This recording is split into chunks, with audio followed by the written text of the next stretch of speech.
నమస్తే. ప్రస్తుతం మన స్టూడియోలో ప్రముఖ ఆధ్యాత్మికవేత్త, జ్యోతిష్య వాస్తు పండితులు బ్రహ్మశ్రీ డాక్టర్ నాయకంటి మల్లికార్జున శర్మ గారు ఉన్నారు. సో ఆగస్టు మాసంలో కర్కాటక రాశి వారి పరిస్థితి ఏ విధంగా ఉండబోతుందో గురుగారిని అడిగి తెలుసుకుందాం. నమస్కారం గురుగారు. నమస్కారం అండి. ఆగస్టు మాసం, శ్రావణ మాసం కర్కాటక రాశి వారి పరిస్థితి ఎలా ఉండబోతుంది గురుగారు? ఎలాంటి జాగ్రత్తలు తీసుకోవాలి? తప్పకుండా. ఓం శ్రీ గురుభ్యో నమః.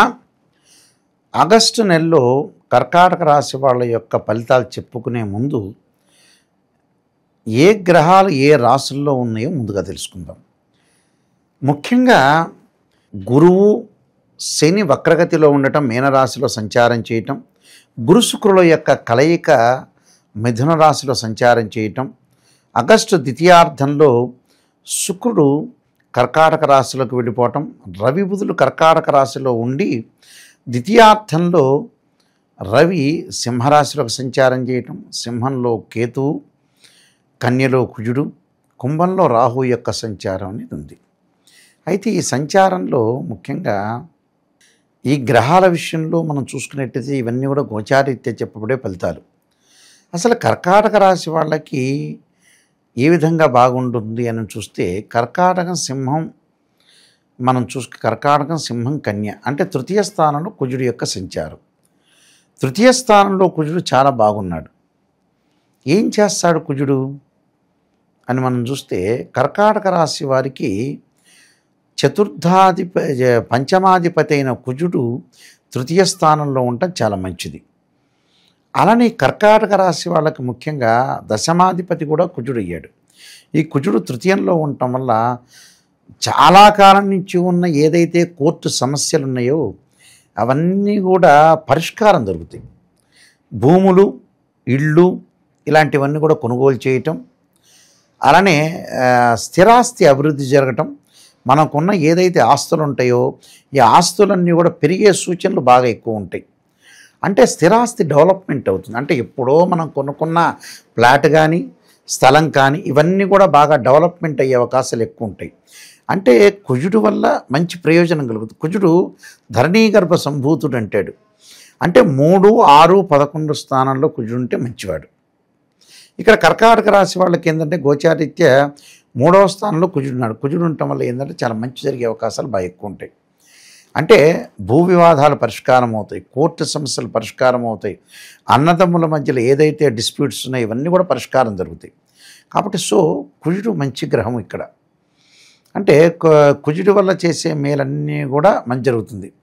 అంటే కన్స్ట్రక్షన్స్ కానీ, నిర్మాణాలు కానీ, ఇళ్ళు కానీ, అగ్రికల్చర్ ల్యాండ్ కానీ, రైతులకు కానీ, చిన్న చిన్న వర్కర్లకు కానీ వీళ్ళందరికీ కూడా చాలా అనుకూలమైన ఫలితాలు, పాజిటివ్ రిజల్ట్స్ వచ్చే అవకాశం ఎక్కువగా ఉంటుంది.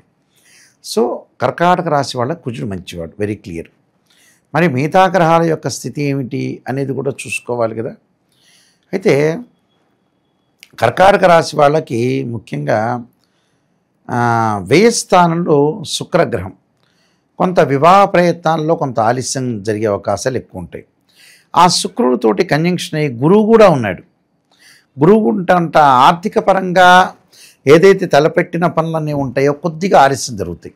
అంటే జరుగుతాయి, బట్ ఆలస్యం జరిగే అవకాశాలు ఉంటాయి.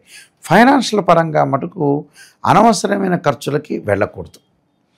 ఇక్కడ అనవసరమైన ఖర్చులు ఏమిటి అని అంటే, ప్రపంచంలో అందరూ బాగుపడిపోతే ఎలాగా? ప్రపంచంలో అందరూ బాగుపడితే నష్టమేగా దేశానికి. ఎవడో కూడా ఉండాలిగా, మంచివాడు, తిక్కలోడు, మంచివాడు, చెడ్డవాడు ఉండాలిగా. నాలెడ్జ్ లేనివాడు ఉండాలి, అన్నాలెడ్జి ఉండాలి, చిన్నవాడు ఉండాలి, పెద్దవాడు ఉండాలి. అన్ని రకాల వ్యక్తులు ఉంటేనే ఈ భూమి మీద ఉంటేనే జరుగుబాటు అవుతుందని అర్థం. ఇక్కడ ప్రజల్లో ఏమిటంటే గురువు వ్యయస్థానంలో ఉంటే ఖర్చు చేస్తాడు. మన వాళ్ళకి ఏంటంటే ఒక చిన్న అభిప్రాయం ఉంటుంది, ఖర్చు దేనికి చేయాలో తెలియదు. అసలు టోటల్లీ అట్రఫెయిల్ అయింది దాని గురించే. ఎందుకంటే అట్రఫెయిల్ కావడానికి కారణం ఏమిటంటే, ఇప్పుడు ఇంట్లో ఫుడ్ తినటానికి ఖర్చు పెట్టడం దానికంటే కూడా యాపిల్ ఫోన్ కొనుక్కోవటం ఇష్టపడతారు వీళ్ళు.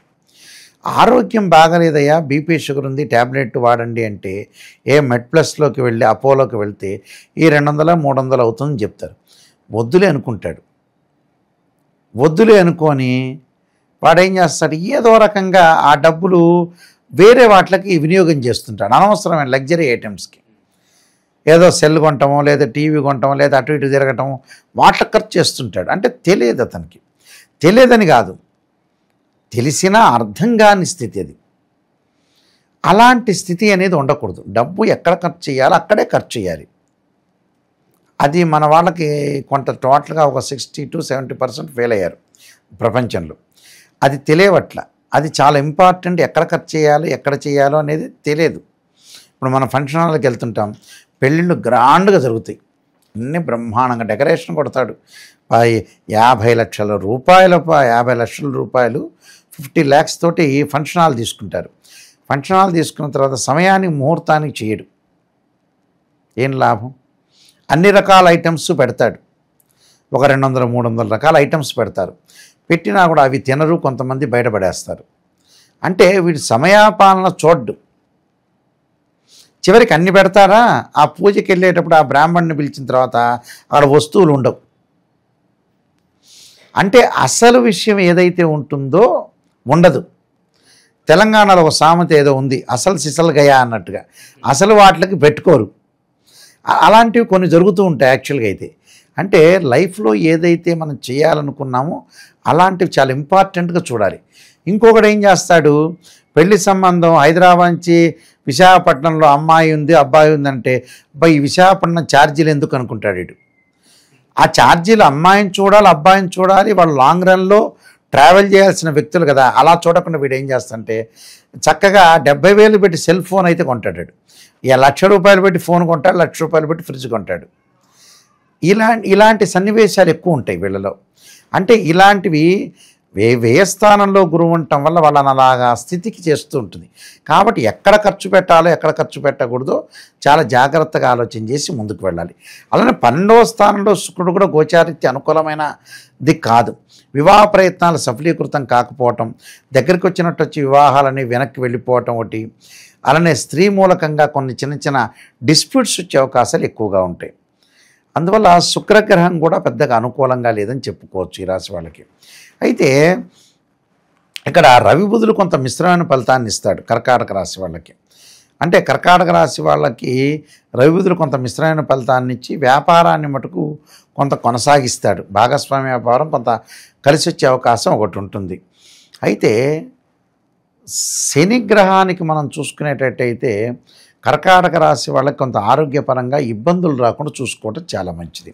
అయితే వ్యాపార రంగంలో అభివృద్ధి చెందే అవకాశం ఉంటుంది. ఆర్థిక పరంగా అనుకూలంగా ఉంటారు.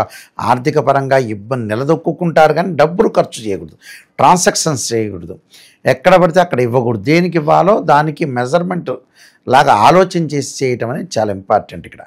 అలానే రాహు యొక్క ప్రభావం కూడా కర్కాటక రాశి వాళ్ళ మీద ఉంది.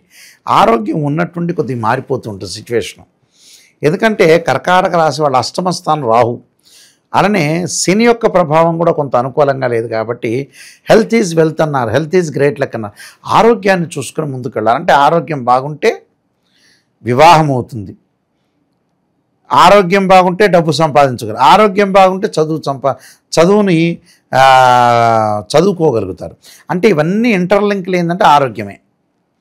అంటే ఆరోగ్యాన్ని కొంత భద్రంగా చూసుకోవడం చాలా ఇంపార్టెంట్. అందులో ప్రతిదాన్ని కూడా వీళ్ళు నిర్ణయాలు తీసుకున్నప్పుడు ప్రణాళికాబద్ధంగా వెళ్ళాలి. అందరినీ ఈ నెలలో ఆలోచన చేసి వెళ్ళాలి. మొరటుగా నేనే మోనార్క్ అని వెళ్ళటం అనేది తప్పు. కొద్దిగా ప్రికాషన్స్ తీసుకొని ముందుకు వెళ్తే వాళ్ళకి మంచి జరిగే అవకాశం ఖచ్చితంగా ఉంటుంది. నేను చెప్పిన ప్రికాషన్స్ అనేవి పాటించి ముందుకు వెళ్ళాలి. ఇంకా విశేషంగా ఎలాంటి పరిహారాలు చేసుకుంటే బాగుంటుంది గురుగారు? వీళ్ళు తప్పకుండా అమ్మవారి యొక్క ఆరాధన చేయాలి. మహాకాళి, మహాలక్ష్మి, మహాసరస్వతి అమ్మవారి యొక్క ఆరాధన చేయాలి. భయం అనేది కలుగుతుంటుంది వీళ్ళకి.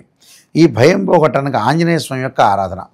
ఆంజనేయాయుధే వాయుపుత్రాయుధమే తన్నో హనుమత్ ప్రచోదయాత్ అనే మంత్రాన్ని చక్కగా ఆంజనేయ స్వామి యొక్క ప్రదర్శనాలు, సూర్య నమస్కారాలు, సూర్యుడి యొక్క ఆరాధన అంటే గోధుమలు దానం చేయటం, వీలైతే గోధుమలతోటి సూర్యుడి యొక్క హోమాన్ని చేయటం వల్ల కూడా చాలా మంచి ఫలితాలు జరిగే అవకాశం ఖచ్చితంగా ఉంటుందండి. ఓవరాల్గా ఈ రాశి వాళ్ళకి ఏ విధంగా ఉండబోతుందో చాలా బాగా వివరించారు. ధన్యవాదాలు గురుగారు. నమస్కారం.